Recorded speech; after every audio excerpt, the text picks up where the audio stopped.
If you taking jabs in life, you ain't got a puncher's chance. Watch me lay these hands like a preacher gained a bunch of fans. Ain't about who the favorite, who the best, they a bunch of stands. Know I'm highly favored cause these fists got me out mini jam. They say fight the power, but I got power to fight now. Know he gon' be barking at the way and tell him pipe down. Jab, right hook, uppercut, you see the light now. Now the crowd begging for the KO like right now. Never took an L with my chin up, hold him like a sit-up. This trainer going pops, Craig, get up. Never took an L with my chin up, fold him like a sit-up. This trainer going pops, Craig, get up.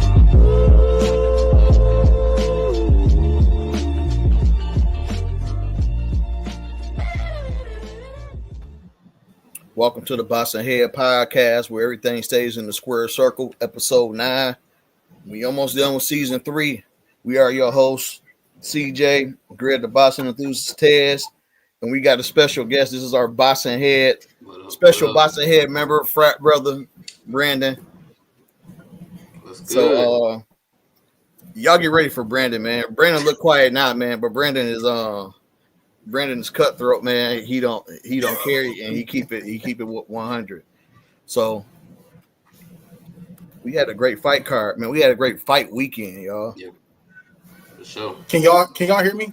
Yep. Yeah. Yeah. We definitely had it. I was entertained. The whole time. Man. I was glued.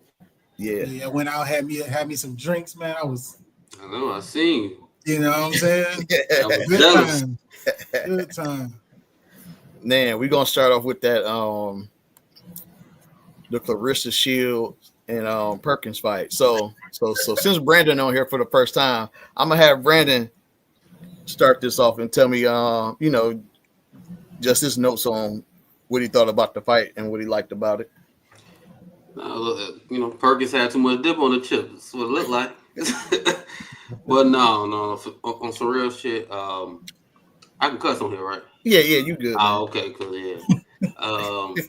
No, Shields, and we was talking about this, Charles, about the fact that Bud was there and all of that, and how I think like this could be reminiscent to like that Canelo Bud, because Perkins came in there, man. I ain't gonna lie, she was huge, and I didn't realize how big she was until I saw her, her frame versus Shields. And I was really wondering, like, was she going to be on her front foot, push the pace, which I think she tried to do. But I think that the difference was just the speed. By the time Shields got off 3 or 4 punches, by the time Perkins tried to get off one, Shields got off 3 or 4.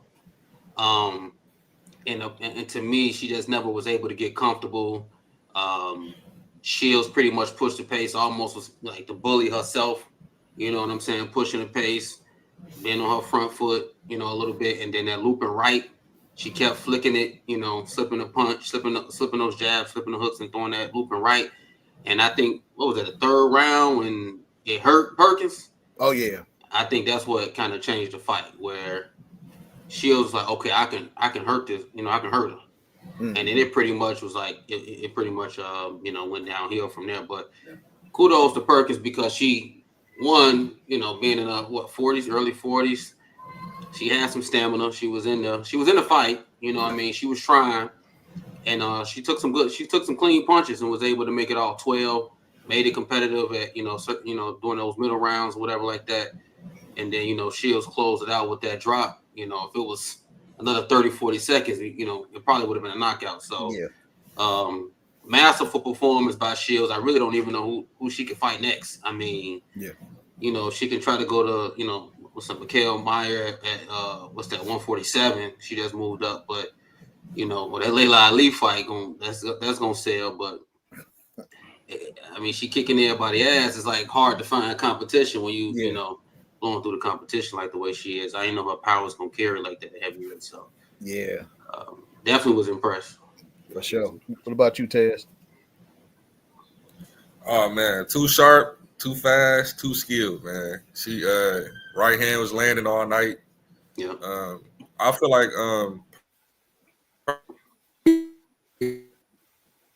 Thank you, froze up. Getting too much. We come back. She was waiting. She was trying to box her, which was weird to me. I froze. No, you good now. Oh, all right, yeah. Perkins, I feel like she was waiting. She was waiting too much. I feel like she should have been a little bit more aggressive, but when you throw one punch and you get hit with three, it's hard to, it's hard to say on your front foot. So yeah, that was my take on it. Okay. Yeah. I kind of feel the same way y'all said, but I do want to bring up something different. I think the coach, I think we could kind of like clap it up for him just a little bit more because he literally took advantage of exactly what Danielle was going to do wrong. So many fights we end up watching where we'd be like, well, why is he doing this? Well, why is he doing that? Dude is bigger than him or smaller. Man, he had that game plan perfect. Even when I seen like the little highlights of the drop when she dropped her in the last round, when you look back in the training, the coach kept on telling her. He kept on throwing the same left hand. He calculated that was going to happen. She took advantage of it. Smaller, stronger, faster. Man, that was perfect. I mean, and then the fact that she was so gigantic kind of brought the casual fans in to just want to see what was going to happen. And man, it was perfect. Perfect night. Yeah, I agree with all y'all. Everybody touched it up. Like, it was a great performance. I'm gonna give a shout out to Danielle Perkins, man, because I did a little research on her, man, because you remember we was looking at last episode, the 5 fights, man. Coming to find out, in the heavyweight division, nobody wanted to fight her. Like, nobody wants to fight her. Like, every time she tried to get a fight, they like, nah, she too big. So this was great for Shields to give her a shot, give her a chance. Gave her a little glimpse of that shadow realm a little bit. Yeah. So she know that you big in here, but you can get knocked out. I think that Shields I think the person that can beat Shields is not born yet. Like, straight up. Like, who? Yeah, she's too skilled, man. Yeah, it's to the point now where she doing rematches with fighters she already fought because she done cleaned up everybody already. So yeah, my advice to anybody that's in or around her weight division: do not fight Claressa Shields in Flint, Michigan. Don't fight her in Detroit. Nah, yeah, that crowd. You got to get her up out of her zone. The crowd They talking about whoop that trick while she whooping. We seeing her feed off of that. A lot of times she was walking to the corner. I'm like, see, you can't have that. You can't have nothing. Yeah, the buff song. Man. Yep. The DJ was going crazy. Yeah, he was. Wasn't he? Turned the boxing event to the club. I'm like, dog. Nah, you can't. You got to get Claressa out of the Michigan. That you got to put her in a place where she getting talked crazy about. They beating on the mats, they throwing stuff. You got to get her back in uncomfortable because a comfortable Claressa Shields at any of them weight classes she be beating up people at, it ain't gonna work. That. Yeah. Oh yeah, G. You know what? Too, we almost got our prediction right. So last episode we said that Shields will get her out in 3. She almost got her out in 3. She almost got her out of there in 3. Oh yeah, I definitely was looking at more time. Yeah, that right hook was. I mean, she kept flicking it out there. But yeah, I think, like you said, I honestly can't see a person that can beat her. She kind of in that. How even somebody like a Bud, they can figure out. What they need to do. They can change the game plan, because what you seen from Perkins, you seen what Perkins was trying to do. Yeah. Right? When she came out, she was on the front foot. Then she kind of got away from it a little bit, especially when she got buzzed. Then she's like, okay, let me push the pace again, get her against the ropes. But like Ted said, when you getting hit with 3 punches and you only getting off 1, it's like, all right, look, no, maybe I need to switch this up. You know what I'm saying? So it seems like Shields, literally in every round, she was adjusting, right? Yeah. And when you got a person who basically downloading data and adjusting on the fly, it's very hard to beat a person like that. I do believe that if you have somebody that has the punch resistance and is a little bit better in terms of like punch placement, timing, and stuff like that, you can make it difficult for Shields. Especially if you can kind of smother, punches a little bit. But it's just, you got to do that for 12 rounds. And it's going to be hard to do that for 12 rounds. You know what I mean? But now, kudos to Shields, man. I mean, she talented. She back up, what she say. you know, and that Flint, I wouldn't go nowhere near Flint, Michigan, trying to fight her. She came in with the buffs on, talking about whoop that trick. Man, before she got in the ring, she had the Timbs on. I know. Then she came in the ring and with a Fendi jacket on. I'm like, she got Papoose rapping. I said, "Oh man, it's gonna be crazy." Yeah. Somebody got to slow the momentum down. Man. I think the only girl that could give her problems is Alicia, but she's just too small. She's the only one. I mean, small. Katie Taylor can give her some problems too with all that Sean Porter style she got. Yeah. She'll give her some problems just trying to smother all night, biting on her and all type of stuff. Katie be doing. Yeah. But I think she'll probably wipe Katie because Katie ain't got no defense. Yeah, she's too small too. Yeah, you know what I'm saying? Oh, so guess who popped back up? Savannah Marshall popped back up and she says she want her rematch. So that may be next. Shields says she'll fight Savannah with a rematch, but she got to come to the U.S. Yeah. See, again, that's what I'm saying. Yeah. Yeah. I feel like it's always worse the second time. It's always worse the second time, though, around, like, you know, in those close fights, we always see in some of the rematches, you can get a good rematch. I see a Claressa Shields that is becoming better with each fight. Like, I think she's better than even the Claressa Shields that fought, you know, the Savannah Marshall, you know, out there overseas. Yeah. And I did hear the commentator at one point say, hey, if you can look at Claressa, you can see her patience and her defense switched up because she did that MMA fighting, and now she's more composed in that pocket. She ain't necessarily scared or just making weird movements. I'm saying it's going to be a different fighter than what Savannah Marshall had the first time. This is going to be different. You know what I'm saying? Then we're going to be in Detroit eating Coney Island with buffs on. You know what I'm saying? Savannah Marshall going to need help, boy. What I will say is this. Shields, I know she be talking shit. Don't be trying to fight no Keith Thurman and fighting these dudes and shit, though. Like, you know, no exhibition. Well, you know, Donald Trump just signed. Well, he signed that ain't no women, can't no transgenders fighting women's sports no more. But I feel like on that with that same energy, we don't need to see no men. Nah. Yeah. Because it ain't gonna look good. She get knocked outside the ring. Right. You know? It's a lose-lose for Thurman. Yeah. Oh, for sure. Yeah. But before we move on to that main card, I do want to leave this big shout out to Claressa Shields. She is the first woman's undisputed heavyweight champ. And she's also, I got it wrong last time, but she is the only fighter in boxing history to be undisputed in 3 different divisions in the 4-belt era. So big shout outs to her on doing that. That's like Hall of Fame bound already. You know what I'm saying? Oh, for sure. Yeah. How old is Claressa Shields? Is she 29. She ain't even 30 years old. Yeah, that's crazy. Right. She was fighting title fights early. Yeah, that's crazy. Yeah. That's crazy. So yeah, y'all, let's go to this card, man. I'm so glad this is a great fight card. I'm about to mess with Brandon and say, thank you, Al Heyman. Yeah, PBC finally did something right, man. Finally did something right. They might actually stick around a little longer now. Yeah, for sure. Hey, let's talk about that Ramos and that Rosario fight. I'm gonna let G start off. Oh man, like Rosario came in there with so much determination. Like, I don't know if y'all feel the same way I feel, but like just seeing him focus and lock in, like he was really locking in and getting punched on. Yeah. You know, he would like reset and be like he was really trying to take it serious, and he just couldn't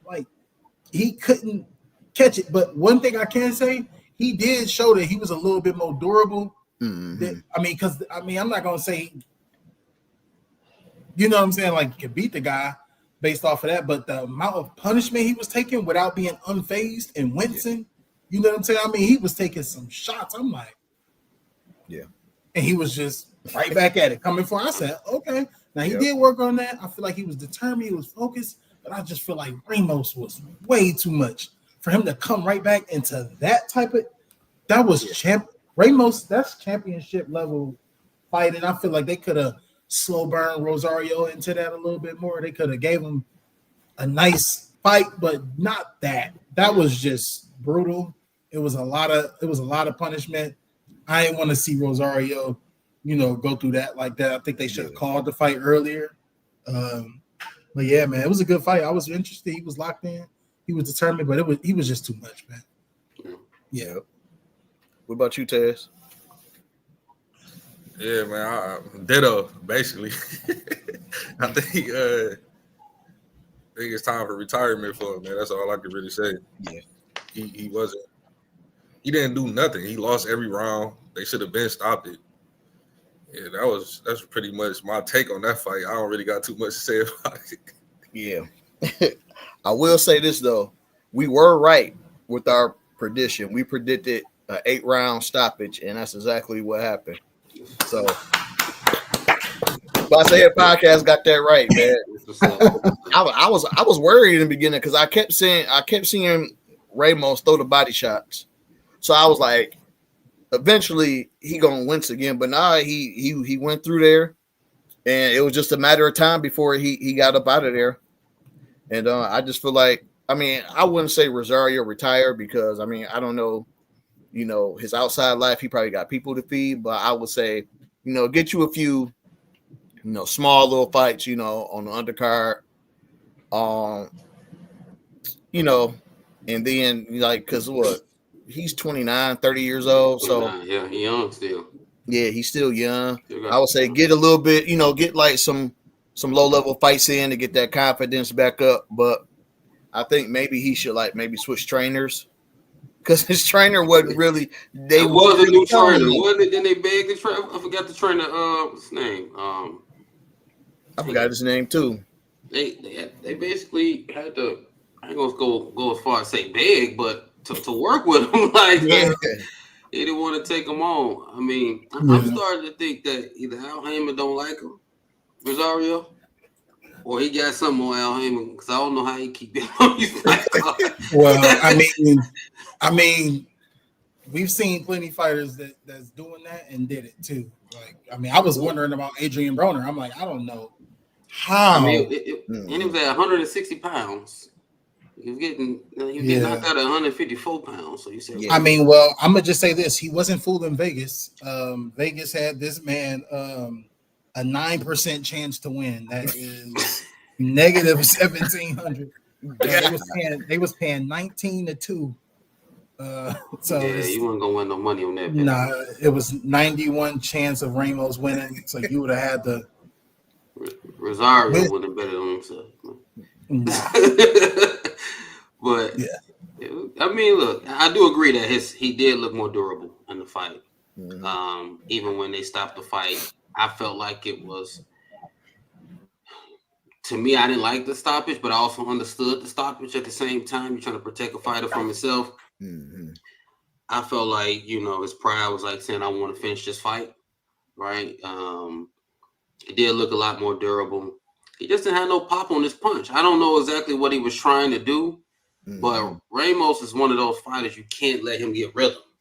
And, I mean, you let him get rhythm from round one. I mean, he doing whatever he wants to. You want to, hooks, body. Now it's like you can't even throw his rhythm off unless you hurt him. Yeah. You know what I mean? So I don't know exactly what the game plan was. If it was just to go 12 rounds, get his pride back, make it competitive or whatever. But he had no pop.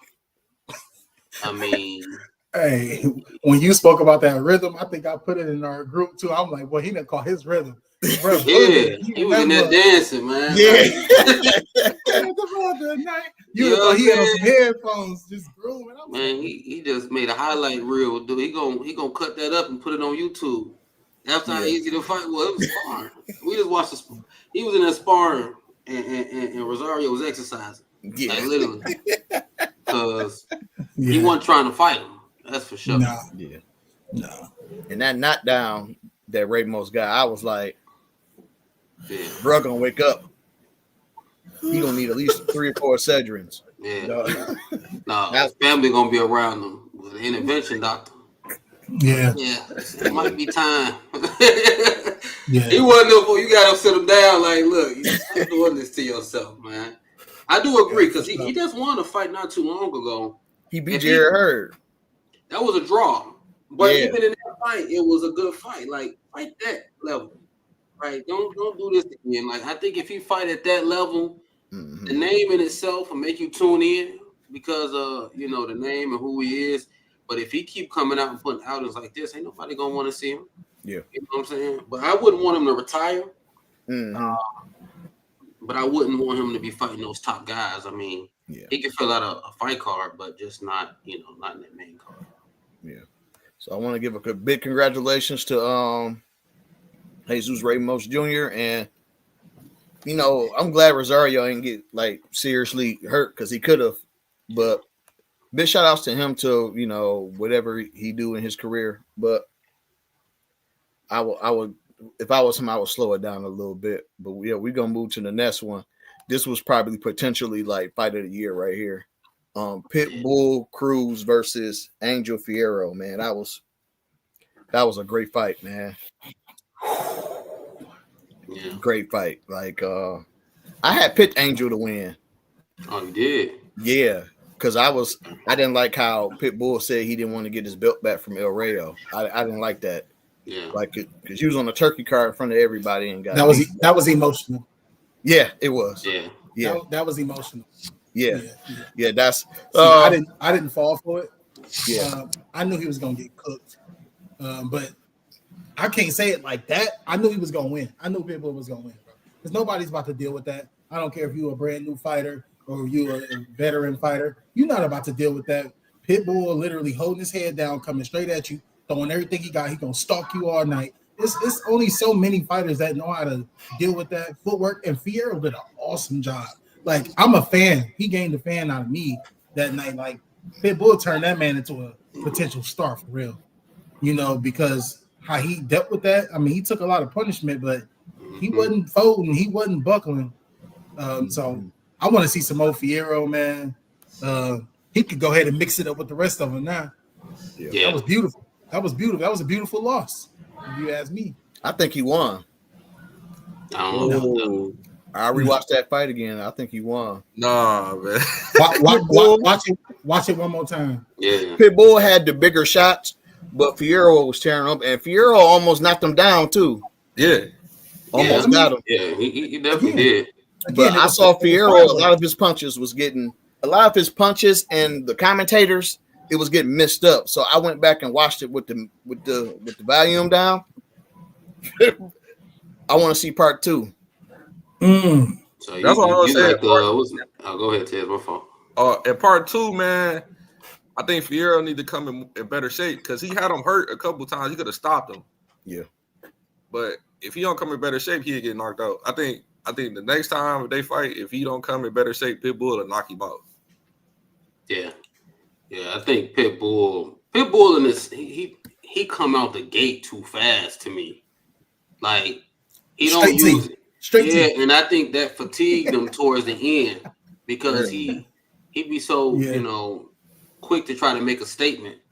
You know, he all hooks too. I mean, literally left hook, right hook. I mean, you can Captain Hook. That's literally what he is, man. But he needs to start using his jab a little bit more to set up the hook. Yep. And he did pretty good at that, like in the first couple rounds. And then once it kind of got going and he saw that Fierro was taking his punch, he kind of went back. He got fatigued. He went back to what he know.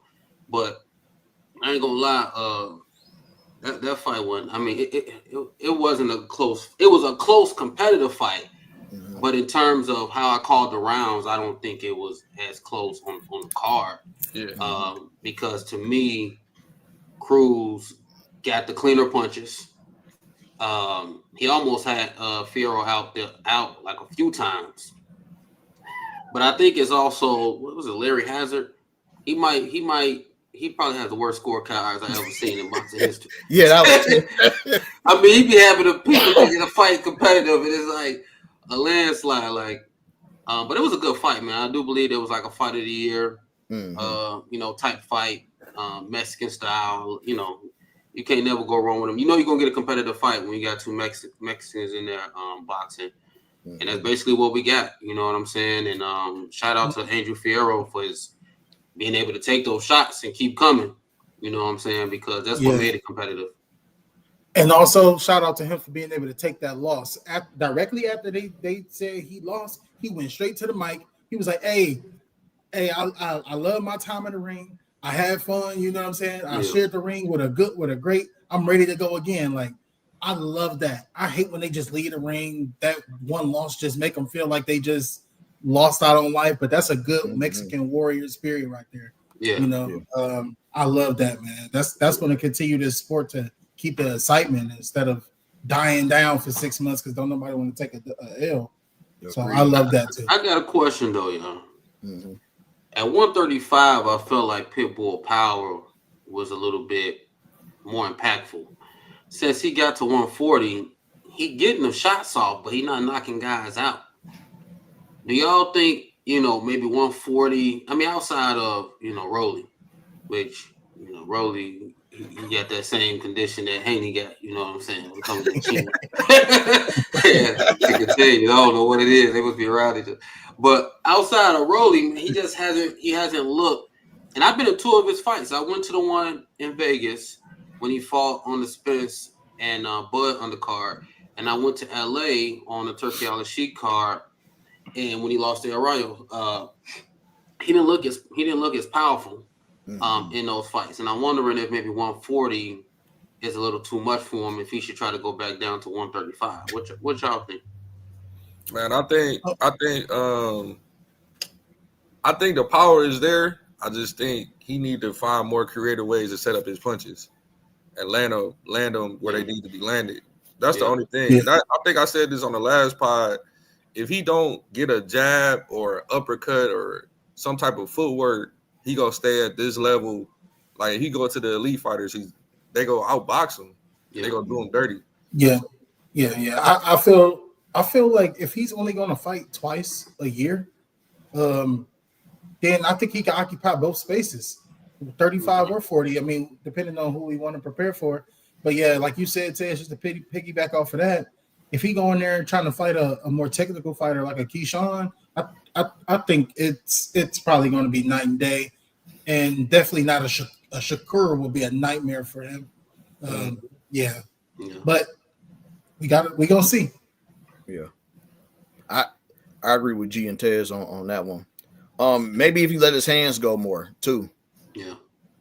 Maybe because I think the power is there. Like G and Tez was saying, it's just his punch placement. But yeah, I think he's perfectly fine. And last thing I do want to say about that fight, both of them combined for 1,410 punches. That's a lot of fighting. That's a lot of fighting, dog. Yeah. A lot of action. I want to see that again. Yeah, I would see that in person. That was a good fight. Yeah. I wouldn't mind that rematch.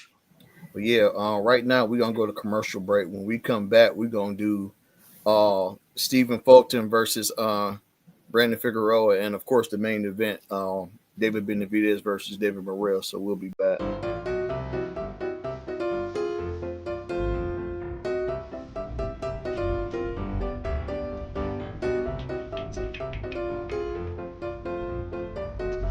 Nothing in this world can stop the sunshine.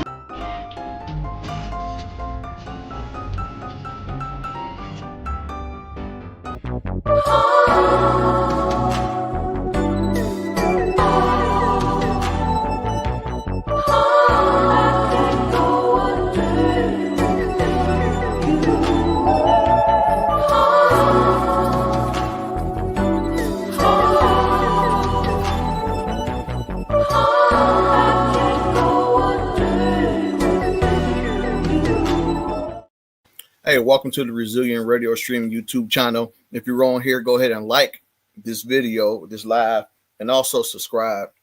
If you just here for the first time, I always do this.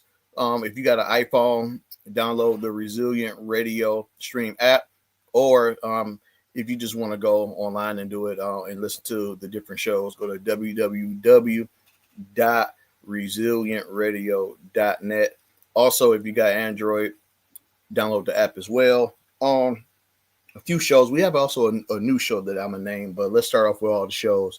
The new Quiet Storm. Tune in Monday through Thursday from 10 p.m. to 1 a.m. On Tuesdays, we have the Totally 80s show that airs on Tuesday from 2 p.m. to 4 p.m. with DJ Alan Khan. On Tuesday as well, later on that day, we have Tasset R&B with Lucy L. Vine from 6 p.m. to 9 p.m. And don't forget her Toxicity Hour is from 8 p.m. to 9 p.m. Also, new on Friday, we have the Ant Taylor show. Check that out on Friday from 3 p.m. to 4 p.m. He'll be broadcasting out from San Francisco, California. Also, that's Friday as well. We have the Variety Music Show with Resilient J. That's on Friday from 4 p.m. to 7 p.m. Also on Saturday, we have the 90s Music Show with DJ Prasmatic. That's on Saturday from 1 p.m. to 4 p.m. Don't forget to check out her Name That Lyric. She has a giveaway that's going on right now. If you name a certain lyric and you get it right, you get a 6 month worth of tissue. I know you probably heard about ours. Ours is over, but I may bring it back next season. But also, right here on the Resilient Radio Stream YouTube channel, we have the Step in Time, the ultimate line dancing show that's organized by Premier Entertainment and is filmed at the Molly Bar and Grill in Danbury, Connecticut. Check it out right here on the Resilient Radio Stream YouTube channel. It's plenty of videos on here, and there's also some shorts as well. Then we have Detroit Girl Transform with Tony Carter that will be airing this month. If you subscribe to this channel, you will get exactly when she drops. So make sure you check that out. Also, like I always say, if there's any advertisement opportunities, if you know anybody that got merch that you want to wear just like this is merch right here that was given and shown. Y'all make sure y'all hit us up at this email address, bossandheadsllc@gmail.com. I'm going to jump my brothers back in. Did Ed give you that shirt? Huh? No. No, this is actually one of the Reds. Oh. Yeah. That's actually one of the Reds. She got a shirt business. She got a merch business going on and stuff like that. Okay. Shout out to you. Yeah, so I support everybody. I support everybody who support the show. So that's how So the second fight we got. Well, this was the second fight. Brandon Figueroa versus Stephen Fulton, and Taz actually had this right. Taz actually had Fulton winning. I didn't have Fulton winning at all. I thought he was. Me neither. But before I pass it to Taz, because Taz did rightfully get it right, I want to give a shout out to Schoolboy. Well, Cool Boy. I'm sorry, not Schoolboy. With the cut up jeans and the boots. They look like Tim's, but they was boots. The customized boxing boots on the first day of Black History Month and whooped Brandon Figueroa on the first day of Black History Month in the Tim's, dog. That's a great way to start Black History Month off, dog.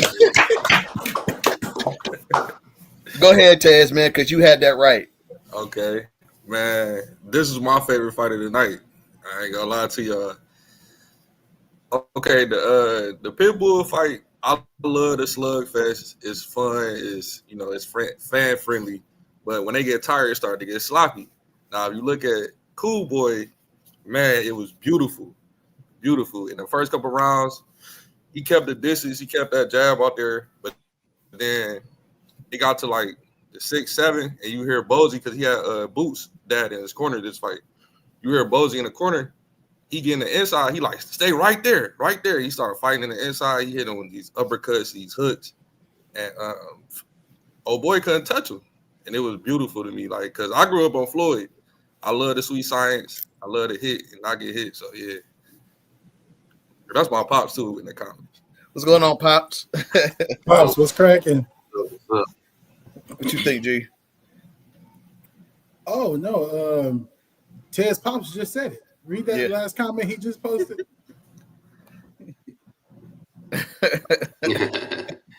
Complete clinic. Fulton from the drip to the end of the fight. A complete clinic.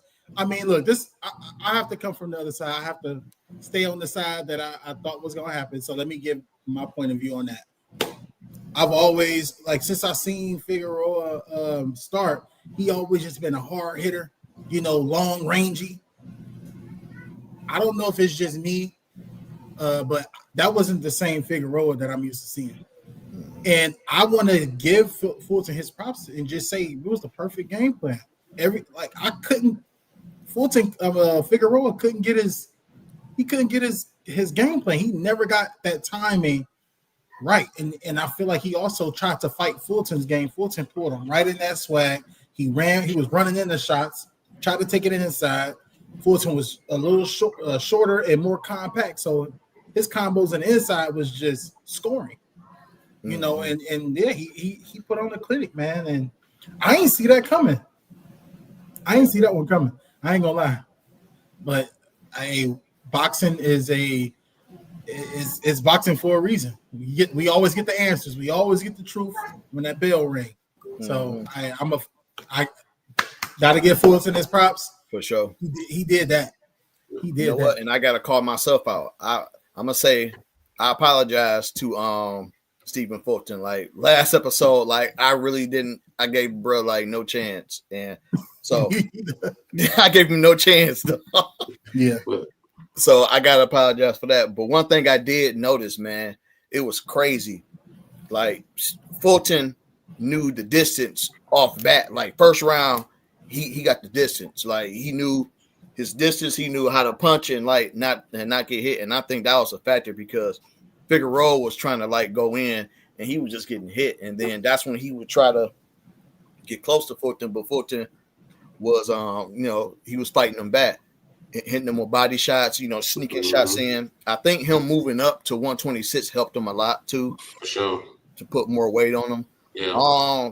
Maybe he had more power. Maybe Figueroa was getting hit and was like, you know what, bro got a little bit more power than he had at 122. Yeah. I think gassed out. I think Fulton also took advantage of how tall he was. Yeah. He took advantage of how tall he was. I think we've seen that in the Claressa fight. It seems like Claressa took advantage of how tall she was.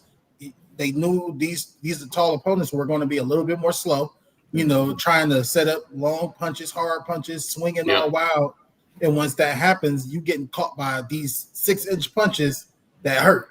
Yeah. I think the boxing community, we allow, because I had Fulton winning that. Again, I'm the type of person that is it's not rare. You see it sometimes where in the rematch, the guy that lost overcome the loss, etc. But usually it gets worse in the rematch. Like, it's like, I fought you once. Now I know how to take advantage more of the things that I see. And I felt like it was going to be more of that. I think we let the boxing community let that Inoue fight confuse us on how good Fulton is, because Inoue is an all-time great fighter, right? Mm-hmm. But Fulton is a great fighter as well. He's just not at that level.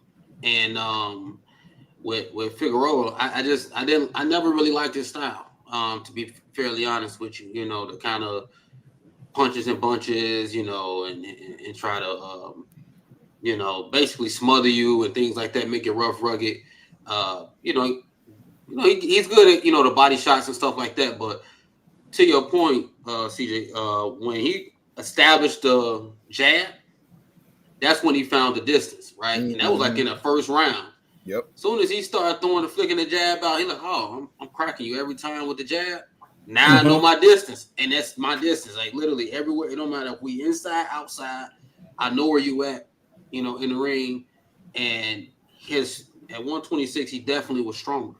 Yeah. Like it was a point where he was on the ring, and Bozy was like, "Man, push him back." And he just kind of put his head down and rammed him back to the middle of the ring. It's like, "Nah, I'm not letting you push me against that. Against the rope." Yeah. Got back to boxing. Okay, come on. Let me go throw the jab. I'll counter. And, Figueroa was just doing shit. I mean, he was just trying to, throw punches and, like, hope some shit land. And he wasn't really, he didn't have no game plan. You know what I mean? Just throwing punches and shit. So, shout out to, Cool Boy. I mean, boxing clinic, we do like to see pure boxers because I grew up on the Mayweather, Mayweather types as well. So, it's good to see, and that's another thing. Why was the crowd booing? I'm like, it's a good ass fight. They're booing this good ass. This boxing clinic. because Figueroa a Mexican, he was getting his ass whooped. I'm like, what the hell are they? What are they doing at? It was a Mexican fan base. He was Figueroa Mexican. Oh, true. Getting beat up. Yeah, I yeah. think they was booing him more than they weren't booing Fulton. They was booing him like, hey. Oh, okay. Yeah, yeah, you got to do something. But ironically, Fulton came in as Figueroa came in here, 19 KOs? Yeah. Mm-hmm. So me and plenty of other people thought he was the power puncher. Yeah. Ironically, Fulton outlanded Figueroa 214 to 143 on the power punches. So when you start adding that up, it make you really think like, yeah, you ain't the same. I don't know. Yeah, like Brandon said, something was different. You know, Yeah. it's the weight change or whatever it is, but yeah, because it just got to a point where he just stopped boxing him. He just started fighting his fight. He got on the inside and he was doing them dirty. And this is why, and when it comes to the sweet science, this is why people like Devin Haney, I don't count him out because Devin Haney still get boxed. And I still think he can give a lot of people at the top trouble, like a lot of trouble with his skill set. But yeah, Foden really showed out. And I think he should call for that. Haney, though, he misses something. You know, I'd say he got that condition with his chin. Oh, yeah. That's his. I mean, Rolly, AJ, they got something wrong. I don't know. Yeah. I mean, I think he should call for a rematch. No, he should. I'm gonna go back here to Howard Miller's comment because he's right. Like, good job by Bozy Ennis too. Yeah. On the camp, like, and actually like telling him what to do next. Like, I was listening to it, like it was a perfect game plan. He had a perfect game plan. I think Fulton listened to Bozy more than Jerron do. Hey, you might be right. He listened to everything he said and went out there and did it. Man, literally, you can hear him through the screen yelling. You know what I mean? Yeah, Leo Santa Cruz. Ain't he at 130 though? I think Leo's still a champ at is Leo a champ at 126? I'm gonna have to look that up. I think so. Ooh, that'll be it. Ooh. I think so. You know, Nick Ball took the belt from Raymond Ford, and Raymond Ford moved up to 135, and he looked completely different. So yeah, he got some guys to unify with there. I mean, if he just stay focused, man. Yeah, he definitely can do some damage at 126. Yeah, because I don't see no one that can. And I'm like, okay, you know, if he fought them, that they just gonna run over. You know what I mean? Which is different when you fight in the inner and stuff like that. But yeah, I wouldn't go no more than 126 though. Yeah. Facts. So yeah, man, congratulations to Stephen Fulton, man, on just like the resurgence. You know, he had a lot going on after that NUA fight. You know, he got a lot of pushback, and then when he came back, PBC put him on the undercard, and you know his performance wasn't really that good with that one. Then he was able to bounce back. That's what boxing all about, man. That's what you want to see. Yeah.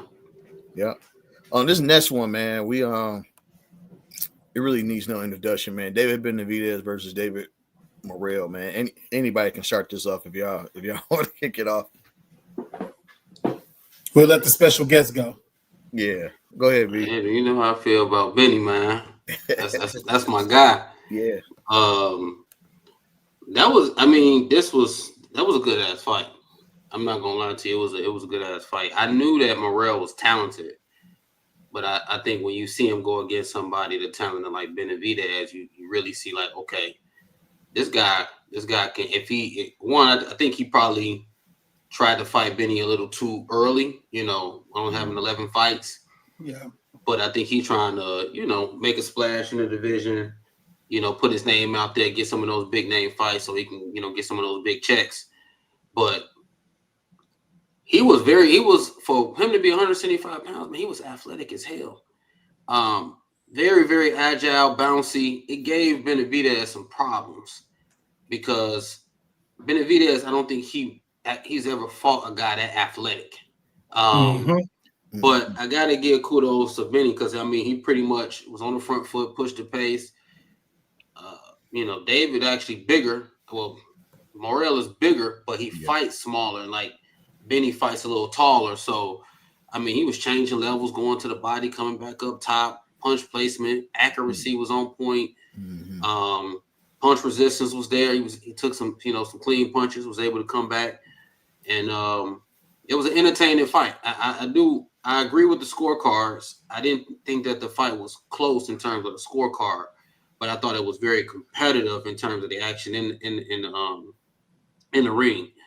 But it was a good win for Benny. Now it's I want to see him fight whoever Bivol, Better Beef. We could talk about that after y'all get y'all spill on the fight. But no, it was a good fight, man. Shout out to both of them. For sure. Yeah, I think I expected to see what I saw, but the thing that surprised me the most is like Morrell's durability, because he was getting hit with some stuff. Like that's what I said last episode. I was curious about his chin because he got a heck of a chin. Like but you can tell the experience wasn't there. You can tell that I think he was kind of like a deer in headlights a little bit in certain situations. Like he was just there getting getting uppercutted, like, and it was like crazy. But like he got a heck of a chin, and like I don't see too many people trying to fight him at 175, unless it's like Bivol or somebody. But like this fight helped him more than anything. Like that's good with boxing too. Like sometimes when you lose, it's it turns out good, but I don't think nobody besides like the top dogs at 175 gonna want to fight him. But yeah, that's my spiel, man. David Benavidez and Benny. I honestly don't think he needs to fight Canelo anymore. I think he's making his own legacy at this point to where he don't need Canelo. People gonna come and see David Benavidez. So yeah, I think we see that theory over and over again. It's like when you start entering that bright white light. And when you're young like that, it's okay to go in there and jump on the champion. You know what I'm saying? It's okay. Just like Canelo and Mayweather. Just like even this situation, you're young, go in there and go for it. Just like Boots was trying to do Crawford and Spence. He was just trying to throw himself in that atmosphere, mix it on up. Pitbull, Cruz, and Tank. Hey, I'll take him. So we see that over and over again. I just want to highlight that in this fight, it was over 1,000 punches through in this one. Benavidez, the change was Benavidez' accuracy was 40% versus Morrell's 27%. So when I think Benavidez, he threw 601 punches versus Morrell's 553. So when you're talking about being 40% on 601 punches, it's going to be trouble. You know what I'm saying? That's almost half. It's going to be trouble. And you talk about a big man that can throw a lot of punches like that and be that accurate. That was the deciding factor. It wasn't nowhere Morrell could turn his head to not get hit. So yeah, I think that's what we're seeing, guys. Yeah. What about you, Tez?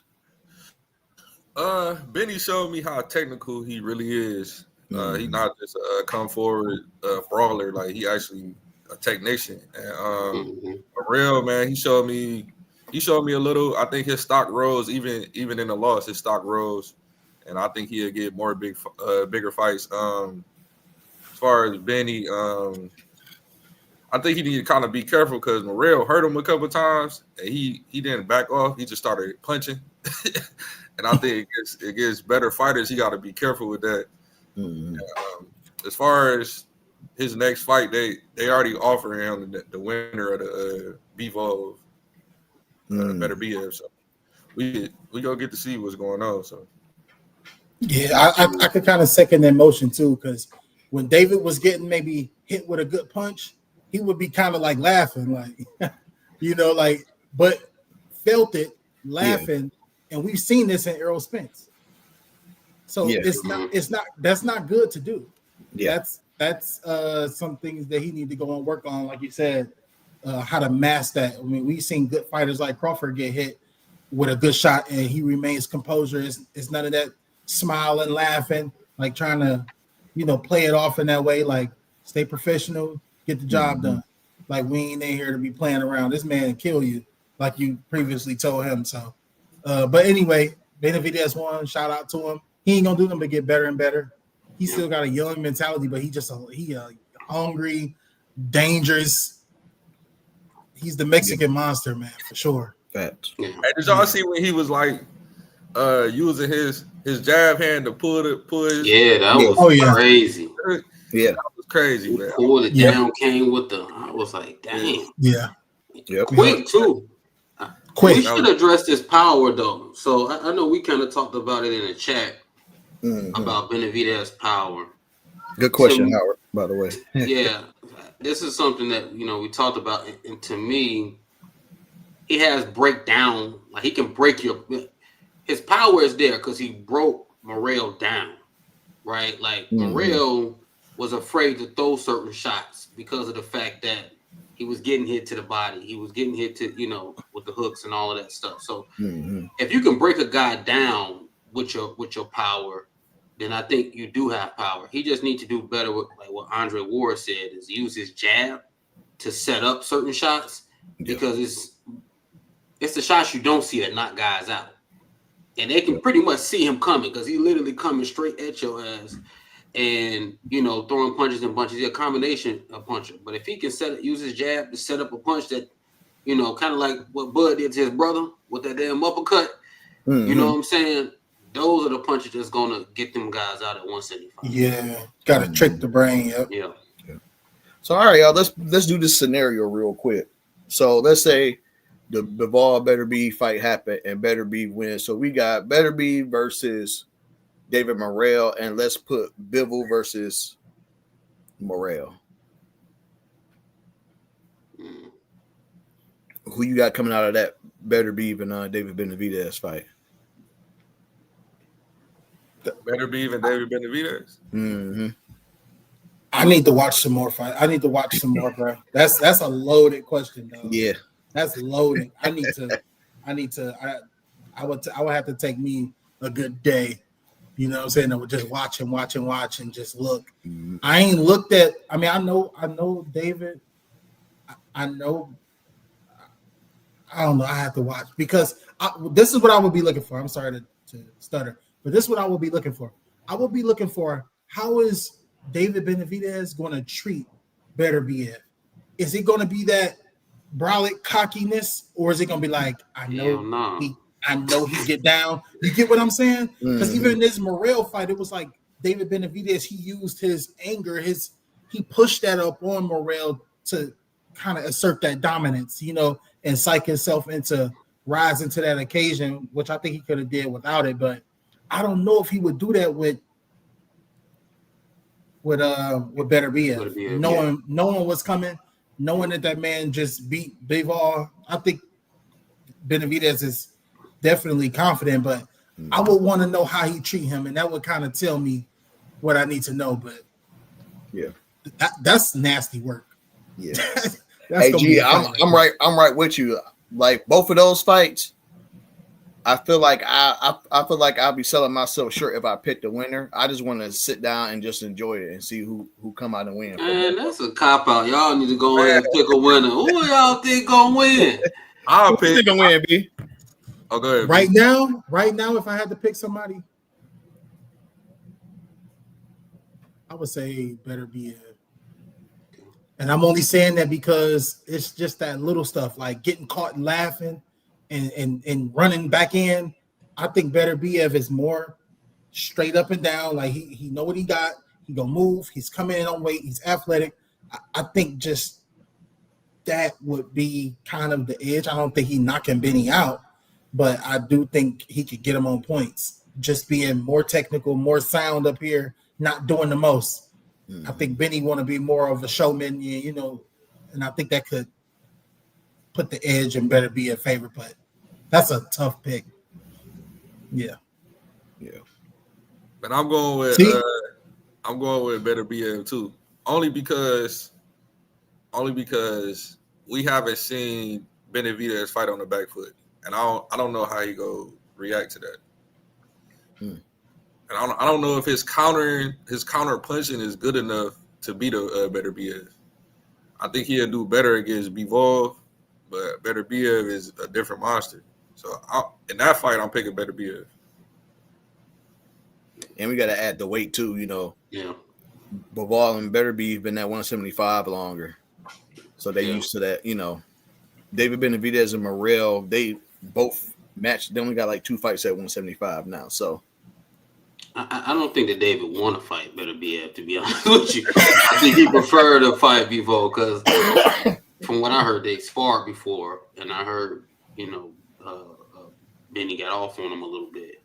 But I think it's a little different. I think that this fight was a grudge match between Morrell and Benny. I don't think that Benny would fight this way against a Beterbiev. I honestly think he'd have a better chance against Beterbiev than Bivol. Because what gave Benny fits was the athleticism and the the technical ability of Morrell. Beterbiev is not an athletic, you know, fighter. And when I saw him fought Anthony Yard and even I forgot Marcus what's the guy? Marcus Brown. Brown. That speed was fucking with Beterbiev a little bit.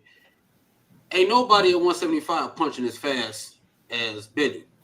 So if he can learn how to use the jab to set up his shots and use the ring and use the speed, I think he probably has a better chance of beating Beterbiev. With Bivol, I just see that being a hard fight for him because of Bivol like a buzzsaw. He come in, come out, change levels, all of that. And he know how to take your strengths away from you. I honestly thought he won that fight against Beterbiev. But I don't know. They'd be like 50-50 fights. You know what I'm saying? Yeah. Because I'm not going to sit up here and say that Beterbiev has fought a guy like Benavidez. I don't think he has. I don't think he's seen somebody like a Benny. So I think those would be 50-50 fights. I think they fights that, you know, boxing should make. And we're going to see who's the better guy. But I would probably pick Benny versus the Beterbiev, and I'll pick Bivol versus Benny. Okay. Yeah, I don't think Morrell got a chance against Bivol. Oh no. Nah. Give him a couple more years, yeah. You know. Yeah. Especially his style, Bivol's style. He's in and out. That's gonna confuse the hell out of Bivol. I mean, not Bivol, but that's gonna confuse the hell out of Morrell. He ain't gonna know what to do. Yeah. But yeah, before we wrap it up, B, tell everybody where to follow. I mean, if there's any shout outs you want to do. Do you want to share your social media, man? Because, you know, Brandon is real good at this boxing, man. We have a lot of good talks in our boxing head chat, man. If you want to join the chat, just hit us up. You know how to reach us. Yeah. Actually, my Instagram is basically pretty much all my social media is just Brandon B with an underscore. So, you know, feel free to follow me. I ain't gonna lie to you, I ain't that big on social media, but I am going to start getting more into the content. You know, doing stuff like this, and you know, even in other things that I'm doing, fitness, etc. So yeah, just follow me at just Brandon B _ on all platforms. Appreciate you for coming too, man. Yep. What about you, Tez? Man. So I heard Richardson duck T.O. Richardson Hitchison duck T.O. I guess T.O. sent him an offer and he declined it because the money wasn't right. And yeah, that's about the only news I got. Okay. We was just talking about it on the last pod, like why don't T.O. fight one of the champions at 140? So yeah, he tried, right? Yeah. Yeah, it's always something with him. I know G got something to cook up. I want to see T.O. and Subriel Matias. Be a good fight. I do want to see that one. But I really just got this. Berlanga, he's so comical, bro. But he says he got a hit list coming for serious fights he wants to take on after his March 8th return. Just do it. Just do it, man. A hit list is crazy. Yeah. But let's just do it. Just do it. Just hit us with it. Like, hey, I'm fighting so and so, and let us just get on there. Like we ready to see. He did good though. He did good versus Canelo. You gotta come back too. Like, can't wait too long after a good output against a top, pound for pound guy. Yeah. Exactly. Man, you gotta get out there. Yeah, because we wanted to see you. We just forgot. we almost forgot what happened. Exactly. You gotta get it. You gotta go right after that. Like, Man, he's staying at 68. I believe so. Why he fight? Plant. Yeah. Man, he don't want the. I don't know if he want that Plant issue. And Billy, Right, right. Plant. I mean, it's a lot of fights at 168. Oh, matter of fact, I'm sorry, y'all. I got the hit list. I know we kind of going over. CJ, Mhm. hold on. So his list is Caleb Plant is on here. So Munguia, Jamal Charlo, Caleb Plant, James Shiraz, Canelo Alvarez rematch, and Diego Pacheco. That's a good one. Not a bad hit list, Yeah. Man, fight Caleb Plant, man. but we'll see though, right? After Caleb, he might not have no hit You list. may not have no hit list after that. Leave him last, second to last, something. But yeah, I ain't got much, man. I just want to thank everybody for supporting the podcast. Next week is gonna be our last episode of season 3, and we're gonna take that week break. But it's another fight coming up, so we're gonna come back with that great card of Riyadh season, man. You just thank everybody for the support, man. Like Boston is in a good place right now. I don't care what nobody say. Is in a good place right now. I'm glad where it's at, and I'm glad that we can join y'all every Wednesday and just talk Boston with y'all. So hopefully, it'll be more and more great fights to come. But other than that, when they do come, of course we'll give it. And of course, it's Boston Head Podcast. CJ, we're at the Boston Enthusiast Tez. We got Brandon that joined us. Keep it in the square circle, please. Keep it in the square circle, and we'll see y'all next week.